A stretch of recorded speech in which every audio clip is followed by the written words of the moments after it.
right. Amen. Hallelujah. ස්වාමීන් වහන්සේගේ අමුතු ක්‍රියා ප්‍රශංසා වේවා. මොකද්ද මේ අමුතු ක්‍රියා කියන්නේ?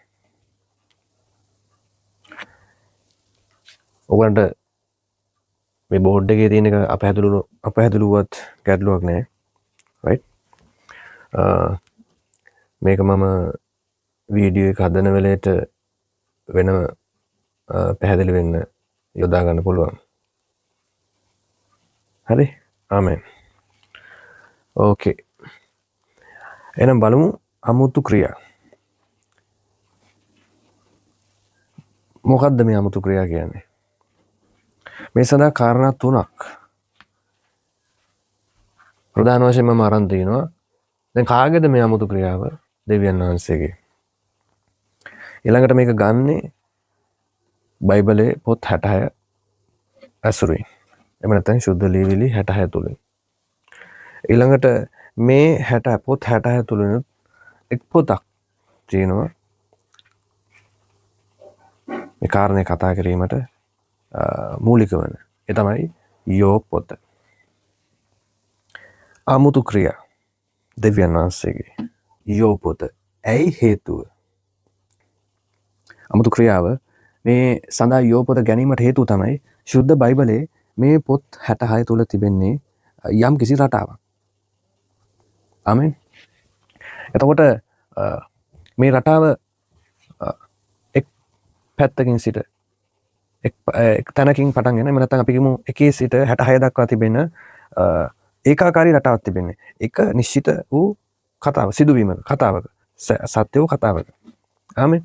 එතකොට මේ පොත් 66 තුල තිබෙන්න ඕනේ මේ කතාවට මේ සිදුවීමට මේ රටාවට ගැලපෙන පොත් තමයි එහෙනම් තිබෙන්න ඕනේ. හැබැයි එක් පොතක් තිබෙනවා. මොකද මේක කෙටි දේශනාවක් නිසා, right? දේශනාවක් සහ යම් ඉගැන්වීමක් සහ ඒ කියන්නේ සන්දර්භානුකූල ඉගැන්වීමක් සහ එළිදරව්වක් මිශ්‍ර වූ දේශනා විදිහට තමයි මේ ආකාරයෙන් නැවතත් දෙන්න ආරම්භ කරන්නේ. right? එතකොට හරි. එතකොට මේ රටාව ගැන කතා කරේ. එතකොට මේ ඒකාකාරී වූ, ඒ කියන්නේ ඒකාකාරී කියන්නේ එකම විදිහේ එක සිදුවීමක විවිධ කාලෙන් කාලෙට දෙවියන් වහන්සේ විසින් භාවිතා වූ චරිත ඔස්සේ කරා වූ සිදුවීම් ඔස්සේ ගොඩනගන ලද උන්වහන්සේගේ යම් කිසි එක සැලැස්මක්, නිශ්චිත වූ සැලැස්මක් තමයි මේ සිදුවීම හරහා යන්නේ. ආමෙන්. ඒතර මේ පොත් 66 තුළ තියෙන ඒ සිදුවීම. ආමෙන්. නමුත් මේ පොත් 66 තුළ අපි ගන්න අපි භාවිතා කරන බයිබලය තුළ ආමෙන් මේ පොත් 66 තුළ තිබෙනවා සමහරක් පොත් මේ රටාවට එහෙම නැත්නම් මේ සිදුවීමට ගැලපෙන්නේ නැහැ කියලා ඒ කියන්නේ ගැලපීම මදියයි සලකන පොත් කීපයක් තිබෙනවා බයිබල් ගුරුවරුන්ගේ නිර්දේශයන් මත. එහෙම නැත්නම් බයිබල් ගුරුවරුන්ගේ අදහස් මත පැහැදිලිව එහෙම පොත් කීපයක් තිබෙනවා. ඒක බයිබල් ගුරුවරුන්ගේ මතය ගැන අපි බැලුවොත් එහෙම ඒකේ සත්‍යතාවයක් තිබෙනවා. ආමෙන්. මේ බයිබලේ රටාවට මේ ගලන කතාවට යම් කිසි ආකාරයෙන් ගැලපෙන්නේ නැහැ වගේ. කියන්නේ ගැලපීම මදියයි සලකන්න පුළුවන් පොත් කීපයක් තිබෙනවා. ඒ පොත් කීපෙනුත් right ඒ ගැන අද මේ මොහොතේ කතා කරන්නේ. ඒතකොට ඒ පොත් කීපෙනුත් එක පොතක් තිබෙනවා කොහොමවත් ගැලපෙන්නේ නැති. ආමෙන්. ඒ කියන්නේ මේ සිදුවීමට ප්‍රශංසා වේවා. මේ සිදුවීමට තමයි එක් පොතක් තිබෙනවා ගැලපෙන එක තමයි යෝබ් පොත. ඇයි මේක ගැලපෙන්නේ නැහැ කියලා කියන්නේ?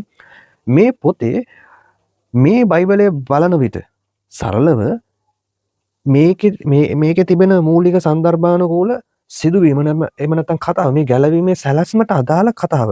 ඒ කියන්නේ ලෝකේ මැවීමේ සිට අවසාන විනිශ්චය දක්වා ලෝකයේ වගේම ලෝකයේ අවසානයේ කියමුකෝ. ඊළඟට මේන මිනිස්යාගේ අවසානය එහෙම නැත්නම් උන්වහන්සේගේ මේ යුගයේ පාවිච්චි කරන උන්වහන්සේගේ මේ සැලැස්මේ ආරම්භය සහ අවසානය අතර මේ මැද තියෙන්න ඕනේ. එහා සම්බන්ධ දෙන්නේ තියෙන්න ඕනේ. එතකොට කිසිසේත් ඒට සම්බන්ධ වෙන්නේ නැති පොතක් තමයි යෝබ් පොත කියන්නේ. ආමෙන්. නැතුව ඒකේ දෙවියන් වහන්සේ ගැන නැතුව නෙමෙයි. හරි? ඒකම තමයි ගැටලුව. හරි? ඒකම කියන්නේ එතනම වෙනම කතන්දරයක්. ඒ කියන්නේ වෙනම බලන්න ඕන කාරණා කීපයක් තිබෙනවා. යෝබ් කියන්නේ කවුද? ඒ කියන්නේ දෙවියන් වහන්සේත් එක්ක කොහොම සම්බන්ධ වුනේ? එයා මොන කොයි කාලේ හිටපු කෙනෙක්ද? ඒ වෙන්නම 아무තු දෙයක් තිබෙනවා එතන. නමුත් මම ඒක නෙමෙයි මෙතනින් පෙන්වන්න හදන්නේ. මේ යෝබ් පොතේ මේ ඒ කියන්නේ මේ කතාවට ගැලපෙන්නේ නැහැ. නමුත් මේක ඇතුළත් වෙලා තිබෙනවා. ආමෙන්. දැන් පුදුම වැඩේ කියන්නේ මේ පොත ඒ කියන්නේ මේක වැඩේ මෙන්න මෙහෙමයි. මේ පොත් 66 තුල මේ සිදුවීමට අනුව මේක මුලට දාන්නත් බෑ. මොකද මේ යෝබ් පොතේ ලෝකයේ හෝ ගැලවීමේ සැලැස්මේ ආරම්භය ගැන සඳහන් නැහැ. ඒ නිසා ආරම්භයට දාන්න බෑ. ඊළඟට මේ පරණ කිවිසුමට අදාළව රයිට්. මොකද නව කිවිසුමට කොහොමත් එන්නේ නැහැ මේක. ඒක පරණ කිවිසුමේ මැදට දාන්න බෑ. ඊළඟට පරණ කිවිසුමේ අවසානයට දාන්නත් බෑ. මොකද යෝබ් තුමාගේ මේ සිදුවීම පැහැදිලිවම ඒ කියන්නේ ගැලවීම මේ ආරම්භ වෙන සිදුවීම. ආමෙන්. ඒක මොකද මේක ඒ කියන්නේ අවසානයට දාන්න බෑ කියලා කියන්නේ අවසානයේ තියෙන්න ඕනේ පරණ කිවිසුමේදී ආරම්භයේදී දෙවියන් වහන්සේගේ ලෝකේ මැවීමේ සිට ලෝකේ මැවීම කියන්නේ පෘථිවියට අදාළ අතුළු සියල්ල සමස්තය ලෝකේ මැවීමේ සිට අපි ළඟටම පෘථිවියේ මිනිස්යාගේ බිහිවීම දක්වා කියන්නේ ආදම්ගේ සිට සබහා ධර්මය ඇතුළු මිනිස්යාගේ පැමිණීම බිහිවීමේ සිට එන පැමිණීම ගැන තමයි මේක තියෙන්නේ. ඒ පැමිණීම හැම මිනිසෙක් ගැනම නෙමෙයි දෙවියන් වහන්සේට අදාළ කොටස පමණයි මේකේ පෙන්වන්නේ. කියන්නේ ගැලවීමේ සැලැස්මට තීන්දුව කරලා තියෙන කණ්ඩායම ගැන පමණයි. ආදම්ගෙන් පටන් ගන්න ඊශ්‍රායල් සෙනග ගැන. හරි. එතකොට ඒ ඊශ්‍රායල් සෙනගට මොකද වෙන්නේ? ඔවුන් මොකද වෙන්නේ කියන කාරණේ තමයි එන්නේ. ඒගොල්ලෝ මොකද්ද කරන්නේ? මොකද වෙන්නේ කියන දේ තමයි මේක තියෙන්නේ. ආමෙන්. එතකොට පරණ කිවිසුම අවසන් වෙනවා මලාකි පොතෙන්. මලාකි පොතේ තියෙන්න ඕනේ පරණ කිවිසුමට අනුව ආරම්භයේදී තියෙන්න ඕනේ ආරම්භක දේවල් වගේම ඊළඟට මැද කොටසේ වෙලා පරණ කිවිසුම අවසානයේදී වෙන්න ඕනේ. මොකද නව කිවිසුම පටන් ගන්න යන්නේ. හරි. එහෙනම් නව කිවිසුම පටන් ගන්නවා නම් අර පරණ කිවිසුම මෙම පල්ලම නැගලා වගේ බැහැගෙන යන්න තියෙන්න ඕනේ. රයිට්. අපි දන්නවා පරණ කිවිසුම සහ නව කිවිසුම අතර යම් නිහඬ කාලයක් තිබෙනවා. එතකොට ඒ නිහඬ කාලට අදාළව අර ආරම්භයේදී නැගගෙන වෙලා ඒ කියන්නේ දෙවියන් වහන්සේ බයිබලෙ තුල පෙන්නනවා මේවා බිහි වුණ හැටි සියලු දේවල් වල ආරම්භය ඊශ්‍රායල් සෙනග ආරම්භය මේ සියල්ලෙම ඒ සියලු දේවල් දාලා ඊට පස්සේ ඒගොල්ලෝ මොකද වෙන්නේ ඒගොල්ලෝ මොනවාද කරන්නේ කීකරු වෙන විදිහ අකීකරු වෙන විදිහ උන්වහන්සේ ගණදුණු කරන විදිහ මේ සියල්ල පෙන්නලා ඒ ශනිකව නැගගෙන උන්වහන්සේ විශේෂයෙන්ම උන්වහන්සේගේ බල පරාක්‍රමය පෙන්නනවා ඒ සියල්ලත් එක්කම අපිට පෙන්නනවා අපි නිකන් බෝඩ් එක දැම්මොත් එimhe අපිට පැහැදිලිව පේනවා ආරම්භයේ නිකන් බින්දුවෙන් පටන් ගත්තොත් එimhe 1 1 2 3 කියලා කන්ද වගේ නැගගෙන ගිහිල්ලා ක්‍රමානුකූලව පල්ලම් බහිනවා මල්ලාගේ පොතට එනකොට. මොකද නව කිවිසුම ඊළඟට නගින්න තියෙනවා කන්ද. හරි. ඊළඟ නව කිවිසුම කන්ද නගින වගේ ක්‍රමයෙන් ඒකේ නැගීමත් ඒකේ බැසීමත් සඳහන්ව තියෙන්න ඕනේ. මොකද නව කිවිසුම අවසානයේදී අපි දන්නා පෘථිවි කාලය අවසන් වීමෙන් පස්සේ පෘථිවි කාලය අවසන් වීමත් සමග ඒ අතරමැදි අවසන් වීම හා දෙවියන් වහන්සේ තෝරාගත්තු මිනිස්යන්ට මොකද වෙන්නේ කියන කාරණේ. ඉතින් අතරම පෘථිවි කාලය ඒතකොට අපිට අදාළ වෙන්නේ නැහැ. දෙවියන් වහන්සේගේ ඒ අවසානයත් එක්ක මොකක්ද? ඒ කියන්නේ දෙවියන් වහන්සේගේ සෙනඟට මොකක්ද වෙන්නේ? පෘථිවියේ ඉන්න තාක් එනේ පෘථිවියේ ඔවුන් ඉවත් වෙන තාක් පෘථිවියේ අතරම කියනවනේ. right? පෘථිවිය තලෙන් අතර මේ භෞතික තත්ත්වයෙන් පොළොවෙන් අපි සරලව පැහැදිලි කරුවොත් මේ පොළොවේ මේ ගැලවීමට ආදම්ගේ සිට අපි මෙහෙම වෙනවා එදා සිට අද දක්වා අද 2026 ක්‍රිස්තු වර්ෂ 2026. එතකොට ක්‍රිස්තු පූර්ව නිකන් සරලකා තේරෙන කාල පරිච්ඡේදය ගත්තොත් එimhe අපි 6000කට ක්‍රිස්තු පූර්ව ඒ කාල අපි ගත්තොත් හරි අපිට තේරෙන්න මේවා නිශ්චිත ඉලක්කම් නෙමෙයි. එතකොට එහෙම ගත්තොත් එවැනි කාල පරිච්ඡේදයක් පසු කරගෙන ඇවිල්ලා එහෙම බැලුවොත් අපි ඉන්නේ 7000 8000 9000 කාල සීමාව තුල වගේ. රයිට්. එතකොට පසු කරගෙන ඇවිල්ලා අවුරුදු 9000ක විතර තේරෙන්න කියන්නේ මේ සරල උදාහරණයකට එක්සැම්පල් එක. එතකොට අපි ඉන්නේ 2026 2000 කියලා කියමු 2000 ගණන් වල ඉන්නේ. එතකොට අපි මේ වසරේ අපි උන්වහන්සේ අපි කියනවා අපි බලාපොරොත්තු වෙන දෙයක් රැප්චර් එක ගැන ඔසවා ගැනීම ගැන. ඒ කියන්නේ මේ කාලෙන් අපි එස වෙනවා. ඒ කියන්නේ අපි පොළවෙන් එස වෙනවා. පෘථිවිය අපි නැහැ. රයිට්. එතකොට පෘථිවියේ අපි ඉන්නකන් තමයි දෙවියන් මේ අතර මේ සැලැස්ම ඇක්ටිව්. රයිට්. මේ කතාව ඇක්ටිව්. එහෙනම් මේ කතාවේ අවසන් වීම තියෙන්නේ අපි ඉන්නකන් විතරයි. ඒ කියන්නේ කතාව අවසානයේදී දකින්න පුළුවන් වෙන්නේ අපි මේ දෙවෙනි ස්ටෝරාගත්තු මිනිසයා ඔස්සවීමත් සමග. පෘථිවියෙන් උන්වහන්සේ ඔසවා ගැනීමක් ඔසවා ගැනීම කියන සංකල්පයට අනුව දෙවියන් වහන්සේ විසින් පෘථිවියෙන් තමන්ගේ මිනිසුන් අහක් කරගන්නවා කොටසක් ඉතුරු කරලා රයිට්. එතකොට හරියටම අවසානය ඒ ඔසවා ගැනීමත් එක්ක කතාවේ. නමුත් එතකොට ඉන්න අයට මොකද වෙන්නේ? තියෙනවා. ඒක ඇවිල්ලා බහැලා පහලම බහැලා අවසාන වෙන යන්නේ එතකොට. අර මම කිව්වේ කන්ද පාමුල නැගීම අතර උදාහරණයකට කන්ද පාමුල ඉඳලා කන්ද උඩ නැගලා බහැලා යනවා වගේ රයිට්. එතකොට මම ඒක කියන්න හේතුව යෝබ් පොත එතකොට මේ පරණ කිවිසුම අවසානයේ වෙන මලාකි පොත වෙනුවට එහෙම නැත්නම් ඒ පොත් අතරේ ඒ පොත් සමග මේක දාන්න බෑ. ඔය රටාවට ගැලපෙන්නේ නැහැ. ඒක තියෙන්න ඕනේ නව කිසිම ආරම්භයට අදාළව ආරම්භයට දෙන්න ඉඟි. අර නියන කාලය පටන් ගැනීම සඳහා අවශ්‍ය කරන විදියට තමයි ඒ පොත් ටික තියෙන අවසාන පොත් 12 කුඩා අනාගත වක්තෘවරුන්ගේ පොත් කියලා හඳුන්වන කොටසේ. රයිට්. එතකොට මේක මැදට දාන්න හරියට බැලුවොත් මැදට දාන්නත් බෑ. හැබැයි මේක තියෙන්නේ ඇත්තටම පරණ ගිවිසුමේ ගත්තොත් එimhe මැද කොටස වගේ තමයි තියෙන්නේ. දැන් මේක මැදට ඇවිල්ලා තියෙනවා. හරියට බැලුවොත් අපි එහෙලිම කතා කරොත් එimhe මේක මැදට දාන්නත් බෑ. එහෙනම් මේක කොතනද දාන්න ඕනේ? මේක හරියට බැලුවොත් පරණ ගිවිසුමේ අර රෝමානු සභාව විසින් පාවිච්චි කරන බයිබලය විසින් ඒගොල්ලන්ගේ දවිතිය සම්මත කියලා ග්‍රන්ථ වර්ගයක් තියෙනවා. එතකොට බයිබලය තුල පොත් 66ට අමතරව ඒවා ටික ඒගොල්ලෝ අලුතින් බයිබලය ප්‍රතිසංස්කරණය කරන විට ඒ ටික වෙනම දවිතිය සම්මත කියලා මැද්දට ඒක දැම්මා. බයිබලයේ පොත් 66 අතර මැද්දට දැම්මා. විශේෂයෙන්ම පරණ ගිවිසුම සහ නව ගිවිසුම ආරම්භ වෙන අතර කොටසට දැම්මා. හරි. හරියට බැලුවොත් එහෙම මේ යෝබ් පොත තියෙන්න ඕනේ උතන තමයි. යෝබ් පොත තරණ ඔතන ලෝක ස්ථානයකට ගැලපෙනවා. වෙනම. මොකද ඒක රටාවට අදාළ නැති නිසා. දැන් මම කියන්න හදන්නේ ඇයි මේ එහෙනම් මේක මෙහෙම දැම්මේ මේක මිනිස්සයාගේ උමනාට දාපු එකක්ද? හරියම දැම්ම කියමුකෝ. නමුත් මේක මිනිස්සයාගේ උමනාට දැම්ම පළියට මේ ලියවිලි එහෙම මේ දිව්‍යන් දැන් මිනිස්සයාගේ උමනාට දැම්මට දිව්‍යන් වහන්සේගේ උමනාව පරිදිනේ මේ සියල්ල සිද්ධ වෙන්න ඕනේ. එතකොට උන්වහන්සේට අවශ්‍ය පරිදි මේ ලිපි හරි පිළිවෙලට සැකසීම සිද්ධ වෙනවා. ආමෙන්. දැන් අපි දන්නවා මෑත අන්තිම අවුරුදු 100 අපි අන්තිම 100 ගමු. මේ කාලය තුල මිනිස්සුන්ට ඕන විදිහට මේක වෙනස් කරන්න පුළුවන් වුණාද බෑ. මේ ලියවිලි වෙනස් කරන්න බෑ. මේ පොත් අයින් කරන්න බෑ. පොත් එහෙට මෙහෙට කරන්නත් බෑ. ආමෙන්. රයිට්.